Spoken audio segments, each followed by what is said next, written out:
I woke up at exactly 7 o'clock on the dot, as per usual. I turned off my alarm, put on my slippers and got out of bed, as per usual. I carried my glass of water to the bathroom, as per usual. I put the glass down, brushed my teeth and rinsed my mouth, as per usual. I dried my face with my towel and checked myself in the mirror, as per usual. However, today was different. Instead of just glancing at the mirror, I stared, which was something I never did, as I was usually half asleep or had my mind on other things I deemed more important, such as work, romance, friends, family, and other such things. I just stared at my reflection, as if I was searching for something or someone I did not know but wanted to know. As I continued to stare, my mind became a complete blank, and I heard a voice ask, "What's troubling you? What are you searching for?" The voice that spoke was not aggressive nor demanding, but friendly and reassuring. It wanted to help, not hurt, to guide, not to lead astray. The voice sounded like mine, only softer and calmer. After hearing the voice, I took a step back and blinked in disbelief at what I had heard. Even though I believed it was just a voice in my head, I decided to answer it anyway, replying with, "Who's there? Do I know you? What do you want?"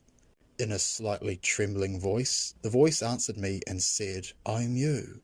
And do you know you? I'm here to help you figure that out." After the voice replied, my eyes searched around the room, trying to figure out where it was coming from.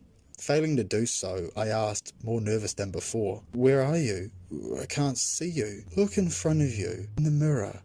That's where I am," replied the same calm voice. I looked back in the mirror and saw my reflection inviting me to come over and talk. It said, "Don't be scared. I won't hurt you. I'm you, after all." I did not answer, but slowly made my way towards the mirror. When I arrived, my reflection asked me the original questions again. "What's troubling you? What are you searching for?" It also added, "Why are you scared of me?" I started to realize that I was in no real danger, and that my reflection only wanted to talk. So I answered in a calmer voice this time. I wasn't scared, just surprised. My response left it puzzled. "Why were you surprised to see your reflection in a mirror? Isn't that usually what happens?" "Reflections don't talk, and if they do, sound doesn't come out," I replied. "True, but is the real reason you were so surprised is because you never really stop and look?" My reflection questioned. "I see you have the same routine every day. I also see you quickly glance in the mirror." My reflection continued. "That's the only time we really see each other. That brief moment in your life. Why is that?" I quickly replied with two simple words. "I'm busy." And my reflection questioned my reply with, "What, may I ask?" This reply made me think for a moment before answering. I hung my head and answered with, "Everything." It questioned my response again.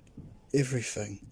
Is that what's troubling you?" I replied with a simple, "Yes." My reflection put its hand on my shoulder and proposed, "Is this what you are searching for? Answers?" I responded simply again, "Yes," and continued, "How can you help me?" My reflection took its hand off my shoulder and asked me to lift your head up and I will tell you. It waited for me to do as asked before continuing. "Could you break down what everything means?" I took a deep breath and responded, "Life, just life. Problems and stress at my job, personal issues with my loved ones and friends, financial issues causing me stress. Yeah, just life." After I had finished, we gave each other a warm smile, both knowing that I had taken a massive weight off my shoulders. This meant that my reflection could now complete its mission. My reflection explained to me that it was going to advise me on each problem I had, starting with my job. "We'll start with your office job. What's been happening at work recently?" it asked. "The usual, answering emails and phone calls, filing, making copies of documents, running the odd errand for my boss, and generally making sure the place runs smoothly," I explained. "What's so problematic and stressful about that?" My reflection questioned. "The boss giving tight deadlines, co-workers not doing their share, rude and impatient clients. After a while it just gets a bit too much," I replied. So my reflection advised me not to take client attitudes towards me personally, suggesting that they too could be stressed and should do my best to ignore them. It also advised me to discuss any workplace issues with my boss and co-workers in hopes resolutions can be reached. My reflection finally suggested that the deadlines may not be as unreasonable as I think, adding that I should check my time management and see if it could be improved. My reflection then advised me on my second issue, relationships with my loved ones and friends. It questioned me on this point. You told me you've been having issues with the people you care about. Could you tell me about that? I explained to it that a new relationship that at first seemed to be working is now going downhill.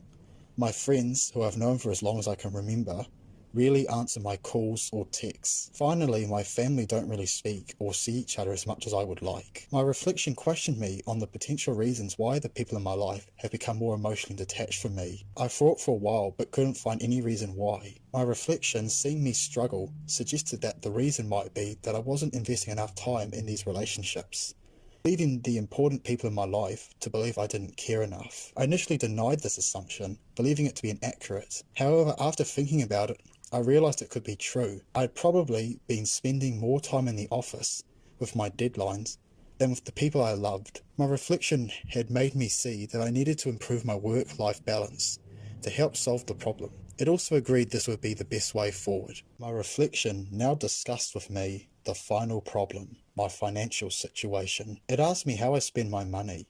I responded, the way everyone does: groceries, bills, rent, odd expenses, personal expenses, the usual. Also, I'd like to buy a house someday.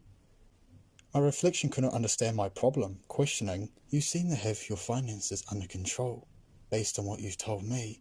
So what's the problem? Whenever I check my savings account, there just isn't as much there as I expected, I explained. My reflection questioned me on this point. Your rent and bills are due once a month. That's some of your money accounted for. What happens to the rest? Are you sure you're not spending too much on groceries and personal expenses, with not a lot left to put in the savings? My reflection's response made me question my spending habits, and led me to realise I've probably been a bit too frivolous with my money and should try to review my budget. My reflection agreed this was something I should focus on in the future. My reflection and I had finished our discussion. I thanked my reflection for its help and advice, and as it started to fade away, we said our final farewells. I closed my eyes, then slowly opened them to see if everything was back to normal. I waved my hand to see it respond.